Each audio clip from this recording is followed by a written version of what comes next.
प्रथमतः रांगोळी स्पर्धेमध्ये ज्या ज्या मान्यवरांनी भाग घेतला त्या सर्वांचे मनपूर्वक आभार मानतोय. ज्यांचा नंबर आलाय त्यांना उदंड आयुष्य लाभू दे अशी त्या भगवंताचरणी प्रार्थना करतोय. ज्यांचा नंबर नाही आलाय त्यांना देखील उदंड आयुष्य लाभू दे अशी त्या भगवंताचरणी प्रार्थना करतो. एकदा जोरदार टाळ्या होऊन जाऊ देत स्पर्धकांसाठी. आणि खरोखर तुम्हा सर्वांना उदंड आयुष्य लाभू दे. काय आहे बुवा, भले ही ते नवीन असले तरी ते काही भजन क्षेत्रामध्ये नवीन नाहीये, बरोबर की नाही. भक्ती ही भगवंताजवळ पोचणं खूप गरजेचं आहे की नाही. कारण लक्षात घ्या, निर्जीव भिंतीला आदेश देताच आकाश मार्गाने चालावंच लागले माऊलींसाठी, बरोबर की नाही. निर्जीव भिंतीला आदेश देताच आकाश मार्गाने चालावेच लागले. रेड्याच्या मस्तकावर हात ठेवताच रेड्याला वेद बोलावेच लागले. आणि जो वाघावर बैसून आला चांगदेव त्याला उतरून माऊलींसमोर नतमस्तक व्हावं लागले. ही भक्ती आहे की नाही. अख्खी लंका एका शेपडीने जाळली, बरोबर की नाही. अख्खी लंका एका शेपडीने जाळत निघाले. हनुमंतराय शेवटची झोपडी उरली, त्या झोपडीवर ते हनुमंतराय उतरले. आपली पेट ती शेपडी घेऊन 4 ते 5 वेळा ठेवली पण झोपडी पेट घेत नाहीये. हनुमंतरायला विचार पडला, रे अख्खी लंका एका शेपडीने जाळले पण शेवटची झोपडी उरली आणि ती पेट का घेत नाही. म्हणून हनुमंतराय वरतून खाली उतरले आणि आतमध्ये डोकावून पाहिलं तर विभीषण राम नामाचा जप करत बसला होता. एका राम या शब्दामध्ये एवढी ताकद आहे की त्या अग्नीला सुद्धा शांत व्हावं लागतं. ही नामाची पंढरी आहे, बरोबर की नाही. नामाची पंढरी आहे बुवा. अतिशय सुंदर सुरुवात बुवाने केलेली आहे. आणि प्रथमतः मी धन्यवाद देतो. या ठिकाणी ज्या वेळेला मी भजन केलंय, मला वाटतं गेल्या वर्षी 9 तारीख असावी कदाचित, बरोबर. 9 तारीखला भजन केल्याच्या नंतर आयुष्यामध्ये कलाटणीचा एक दिवस येतो. पुढच्या 15 दिवसाच्या नंतर माझी नोकरी गेली. हा काय तुम्हाला विचार पडला असेल, हई भजन केल्यावर नोकरी गेली? नाही, साईनाथांनी मार्ग खुला करून दिला. सद्गुरू साईनाथांनी मार्ग खुला करून दिला. त्याचं एकमेव कारण सांगतो. आज पायी शिर्डीला जाणारे आमचे मान्यवर बंधू आहेत ना, त्यांच्यासाठी जोरदार टाळ्या झाल्या पाहिजेत. कारण कोणाच्याही नशिबात नाही हे पुण्य. 17 वर्ष मला लागली हे पुण्य माझ्या पदरात येण्यासाठी. गेल्या वर्षी 8 दिवस चालत गेलो हे पुण्य येण्यासाठी. पण महाराजांनी भले माझ्या कर्माने माझी नोकरी गेली पण त्याच्याही 4 पटीने मला सद्गुरू साईबाबांनी दिलंय. 4 पटीने दिलंय, खरं सांगतो. कारण लक्षात ठेवा, जर तुमचा विश्वास असेल ना तर सगळं काही तुम्हाला भेटणार आहे. आणि विश्वासच जर नसेल ना तर या जगामध्ये प्रत्येक गोष्ट परकी वाटणार आहे. म्हणून विश्वास खूप महत्वाचा आहे. पायी जाणाऱ्या माझ्या बंधूंचं खरोखर सलाम करतो. आणि ह्या वर्षी देखील मला वाटतं 16 तारीखला पायी वारी आहे. मी पण त्या वारीमध्ये आहे. नक्की 100% भेटू. योग हा प्रत्येकाच्या कर्माने येतो आणि तो योग हा सगळ्यांच्या नशिबात नसतो बघा. ज्याचं बोलावणं आहे ना त्यालाच ते जाण्याचं भाग पडतं. आणि तो नशिबाचा योग मला गेल्या वर्षी आला. 17 वर्षानंतर यंदा पण येणार ही साईबाबांच्या चरणी प्रार्थना करतो. प्रथमतः नामस्मरणाची सुरुवात करतो. बुवाने अतिशय सुंदर सुरुवात केलेली आहे.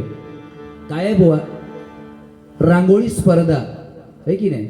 किती मुंबईच्या नगरीमध्ये सुद्धा सुंदर राबवली गेली. त्या टिपक्या टिपक्या काढून ते जोडण्यात आल्या, बरोबर की नाही. आजकालच्या महिला त्या रांगोळीकडे जास्त लक्ष देणारे नाही आहेत. मोबाईल सकाळी उठला की मोबाईलवरच्या टिपक्या जुळवणार. पॅटर्न लॉक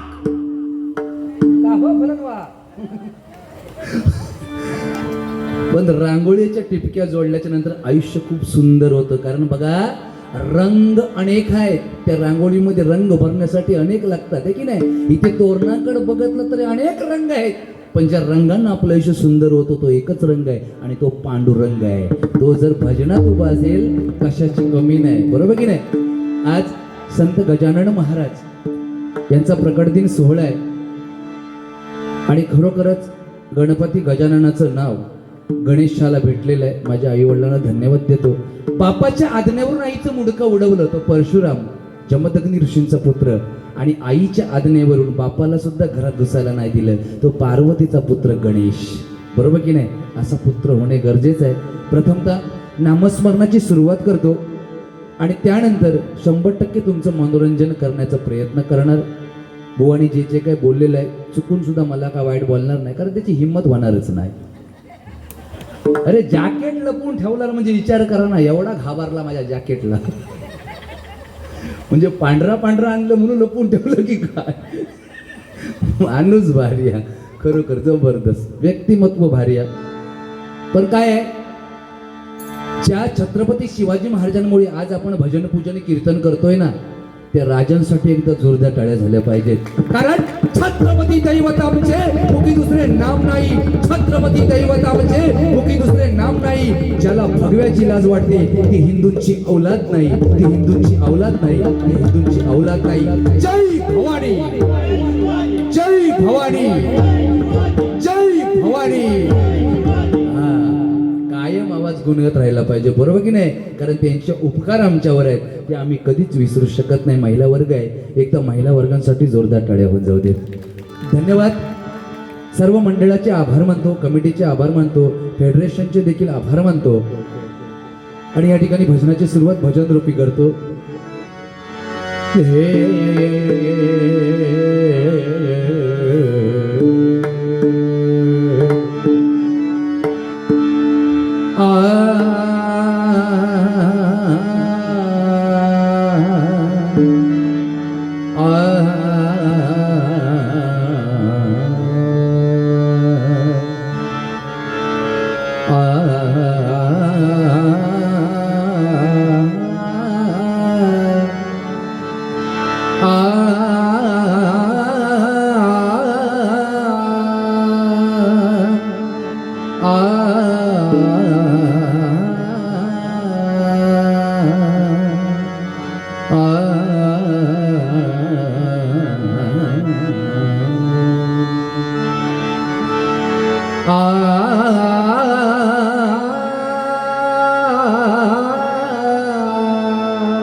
सात जन्माची लाभली पुण्या, सात जन्माची लाभली पुण्या, म्हणून जाणलो पालखीच होई, म्हणून जाणलो पालखीच होई.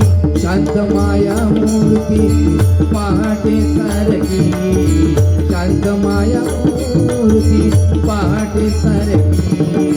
निघालो घेऊन तत्काळची पालखी, निघालो घेऊन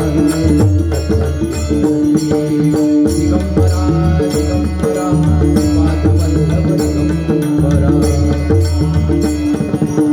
मोरचा थोडा वाट वळणाची जीवाला यावोरी, वाट वळणाची जीवाला यावोरी. दिसते समोर नरसोबाची वाटी, वाट वळणाची जीवाला यावोरी. दिसते समोर नरसोबाची वाटी. डोळ्यात चाहली बोलली, डोळ्यात चाहली बोलली. निघालो घेऊन तत्काळची निघालो घेऊन तत्काळची. दिगंबरा दिगंबरा पादवल्लभ दिगंबरा.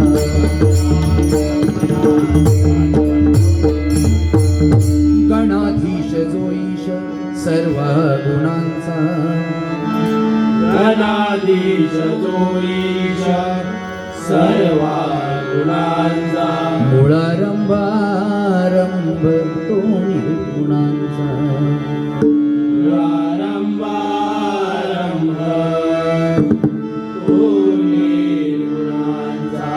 नमो शारदा मूळ चत्वार वाचा नमो शारदा मूळ चत्वार वाचा गमो पंथानंत या राघवाचा गमो बंधानंद या राघवा प्रथम चरण धरू त्या माय पित्याचे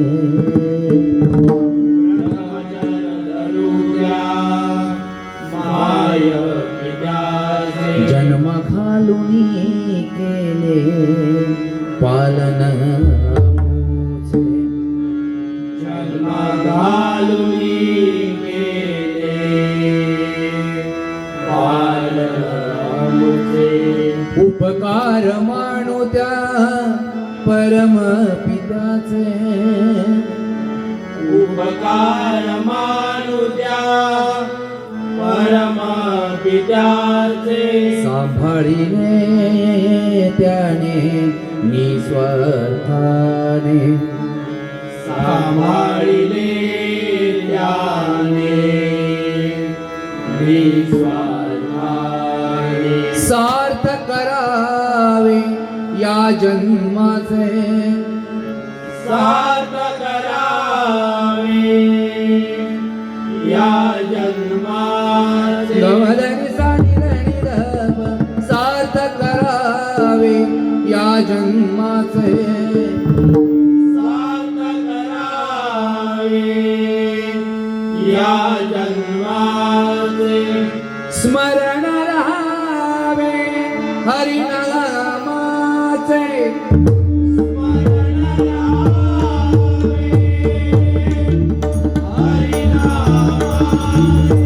स्मरण राहावे हरिनामाचे स्मरण राहावे हरिनामाचे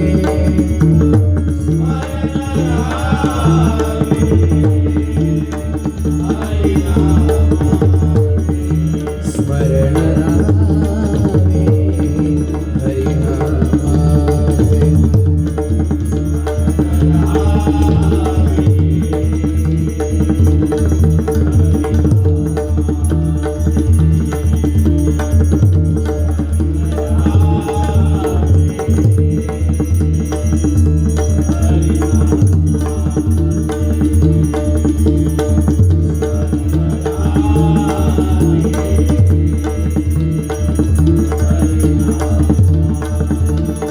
हरिनामाचे